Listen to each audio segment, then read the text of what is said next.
Hello hi welcome back to my YouTube channel. അപ്പോൾ ഇന്ന് ഞാൻ വന്നിട്ടുള്ളത് നല്ല സ്പൈസി ആയിട്ടുള്ള കാടഫ്രൈ റെസിപ്പി ആയിട്ടാണ്.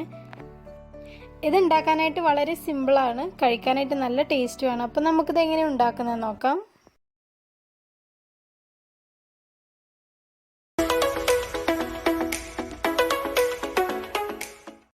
അപ്പോൾ ഇതിന് വേണ്ടിയിട്ട് ഞാനൊരു പാത്രത്തിലേക്ക് കുറച്ച് മഞ്ഞൾപ്പൊടി ഇട്ടെടുത്തിട്ടുണ്ട്.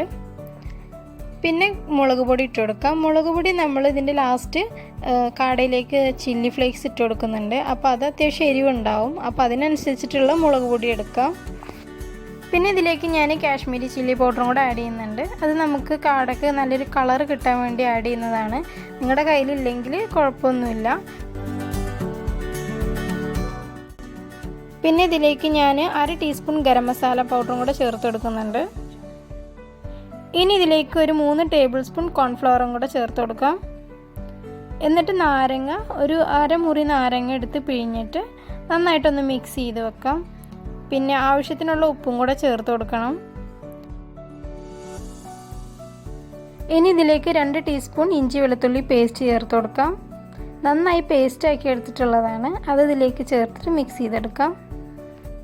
ഇതിലേക്ക് കുറച്ച് വെള്ളം ഒഴിച്ചിട്ട് ഇതുപോലത്തെ ഒരു ബാറ്റർ ആക്കി എടുക്കാം. ഒരുപാട് ലൂസായി പോകണ്ട. ഈ ഒരു കൺസിസ്റ്റൻസിയിലാകുമ്പോൾ നമുക്ക് അതിലേക്ക് കാട ഇട്ടിട്ട് ഒന്ന് മാരിനേറ്റ് ചെയ്ത് വെക്കാം. ഞാനിവിടെ 10 കാട എടുത്തിട്ടുണ്ട്. 10 കാടൻ്റെ നടു മുറിച്ചിട്ടുള്ളതാണ് ഇത് കേട്ടോ.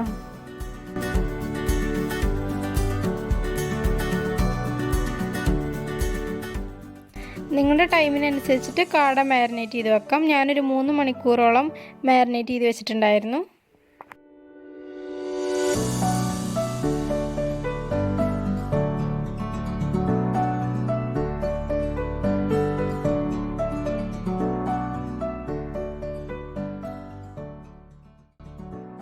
അപ്പോൾ മാരിനേറ്റ് ചെയ്ത് വെച്ചിട്ടുള്ള കാട നമുക്കിനി ഫ്രൈ ചെയ്തെടുക്കാം. ഇപ്പം മസാല ഒക്കെ നന്നായിട്ട് കാടയിൽ പിടിച്ചിട്ടുണ്ട്. ഫ്രൈ ചെയ്യാനായിട്ട് ഞാൻ വെളിച്ചെണ്ണയാണ് എടുത്തിട്ടുള്ളത്. കുറച്ച് വെളിച്ചെണ്ണ ഒഴിച്ചിട്ട് നമുക്ക് ഫ്രൈ ചെയ്തെടുക്കാം. അപ്പോൾ എണ്ണ ഇവിടെ നന്നായി ചൂടായി വന്നിട്ടുണ്ട്. ഇനി ഈ ചൂടായ എണ്ണയിലേക്ക് നമുക്ക് കാട ഇട്ടിട്ട് തിരിച്ചും മറിച്ചൊക്കെ ഇട്ടൊന്ന് ഫ്രൈ ചെയ്തെടുക്കാം.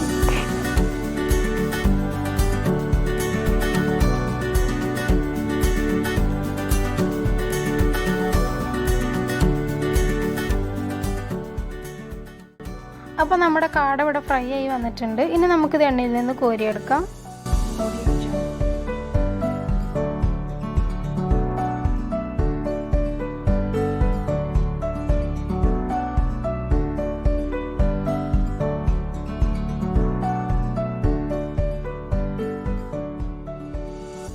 ഇനി ഞാൻ ചെറിയുള്ളിയും വലിയ ഉള്ളിയൊക്കെ ഒന്ന് വഴറ്റിയെടുക്കുന്നുണ്ട്. അപ്പോൾ ഇത് വഴറ്റിയെടുക്കാൻ വേണ്ടിയിട്ട് ഞാൻ കാട ഫ്രൈ ചെയ്തെടുത്തിട്ടുള്ള ഓയിൽ തന്നെയാണ് യൂസ് ചെയ്യുന്നത്. അത് ഒരുപാട് ഓയിലുണ്ടെങ്കിൽ അതിൽ നിന്ന് കുറച്ച് മാറ്റി വെച്ചിട്ട് വഴറ്റിയെടുക്കാൻ ആവശ്യമായിട്ടുള്ള ഓയിൽ മാത്രം എടുക്കാം.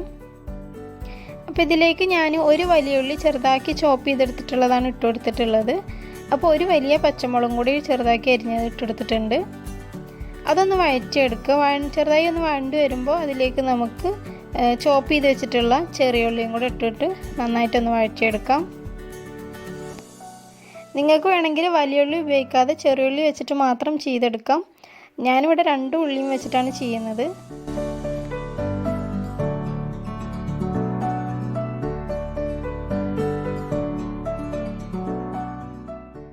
അപ്പോൾ ചെറിയ ഉള്ളി നന്നായിട്ടൊന്ന് വഴണ്ടി വരുമ്പോൾ അതിലേക്ക് നമുക്ക് ഇഞ്ചി വെളുത്തുള്ളി പേസ്റ്റ് 1 ടീസ്പൂൺ ഇട്ട് കൊടുക്കാം. അതും കൂടെ ഇട്ടിട്ട് അതിൻ്റെ പച്ചമണം മാറുന്ന വരെ ഒന്ന് വഴറ്റിയെടുക്കാം. ഇനി ഇതിലേക്ക് വേറെ പൊടികളൊന്നും ചേർത്ത് കൊടുക്കുന്നില്ല. ഉപ്പ് വേണമെന്നുള്ളവർക്ക് ഉള്ളി വഴറ്റുന്ന ടൈമിൽ കുറച്ച് ഉപ്പിട്ടിട്ട് വഴറ്റിയെടുക്കാം. ഇനി ഞാനിതിലേക്ക് 1 ടേബിൾ സ്പൂൺ ചില്ലി ഫ്ലേക്സും കൂടെ ഇട്ടിട്ട് നന്നായിട്ടൊന്ന് മിക്സ് ചെയ്തെടുക്കുന്നുണ്ട്. ഇതിലേക്ക് കറിവേപ്പില ഉള്ളവർക്ക് കറിവേപ്പിലയും കൂടെ ഇട്ട് കൊടുക്കാം കേട്ടോ. അപ്പോൾ ഒന്നും കൂടി ടേസ്റ്റ് ഉണ്ടാവും.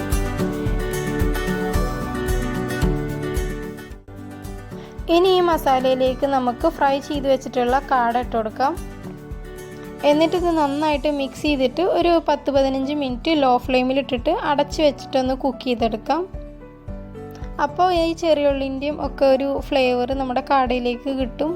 അപ്പോൾ കഴിക്കാനായിട്ട് നല്ല ടേസ്റ്റ് ആയിരിക്കും. അപ്പം നമ്മുടെ കാട ഫ്രൈ ഇവിടെ റെഡി ആയിട്ടുണ്ട്. നല്ല ടേസ്റ്റാണ് ഇത് കഴിക്കാനായിട്ട്. നമ്മളതൊരു 15 മിനിറ്റ് കഴിഞ്ഞതിന് ശേഷം തുറന്ന് നോക്കുമ്പോൾ തന്നെ നല്ല സ്മെല്ലായിരിക്കും. അപ്പോൾ കുറച്ച് സ്പൈസി ആയിട്ടുള്ളൊരു വിഭവമാണിത്.